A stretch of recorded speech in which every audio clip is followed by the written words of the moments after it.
السلام عليكم ورحمة الله وبركاته. اش خبركم؟ نتمنى كاملين تكونوا بخير وعلى خير. بديت معكم لا فيديو من كاي لاريوز، جبتكم معايا هنايا لمالاكا تشوفوا اجواء ديال راس السنه كيفاش دايرين. وهنايا كاين هاد الشارع هذا معروف، كل عام كيديروا فيها التزيينه ديال الاضواء، وتقريبا كل عام كنشارك معكم الاجواء فيه كيفاش دايره، واحد لومبيونس اللي فيه اللي زوينه. وفي هاد الاضواء هادو هنا كتلقوا انواع ديال الموسيقى ديال الاحتفالات، وكيبقى الضو كيبدا يختلف على حسب الدبدبه ديال الصوت. وتبارك الله هنا الدنيا عامره بزاف، كل نهار تيكون واحد لومبيونس في شكل. وبالنسبه لهاد البلاصه هادي راه كاين ترونسبور بالنسبه للناس اللي ماشي موتوريزي، وبالنسبه للناس اللي عندهم طوموبيلات ما فيهمش واحد العلامات اللي هما مسموح بهم انهم يدوروا في داخل السنترو ديال مالاغا، راه ممكن انكم تستاسيونيو غير في الزناقي وما تكملوش بالطوموبيل حتى للسنترو. وهنا نخليكم مع الصوت ديريكت ديال لا فيديو، ولا كانت الموسيقى راه غادي نقطع الصوت ونخليكم مع الصوت ديالي.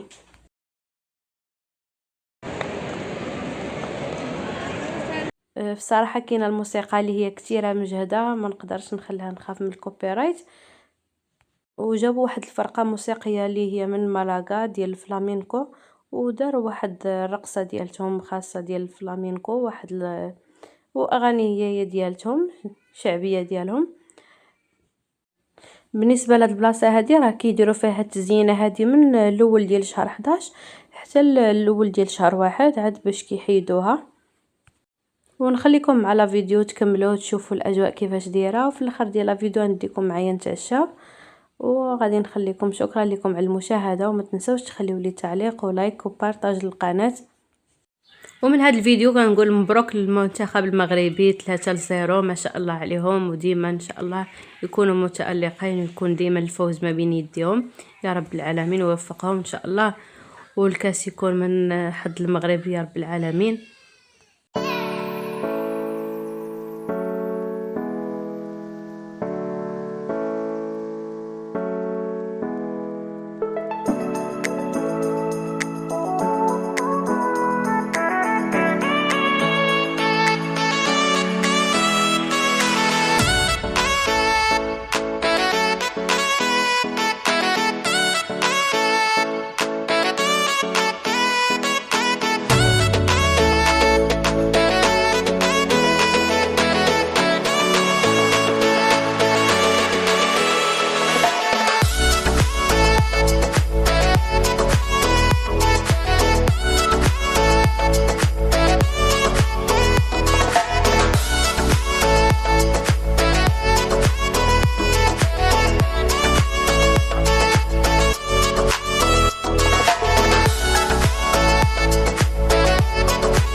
وكان هذا هو لا فيديو ديالي في كاي لاريوس، نتمنى يعجبكم وتبارطاجيو القناة. شكرا لكم على المشاهدة، والى فيديو قادم بإذن الله.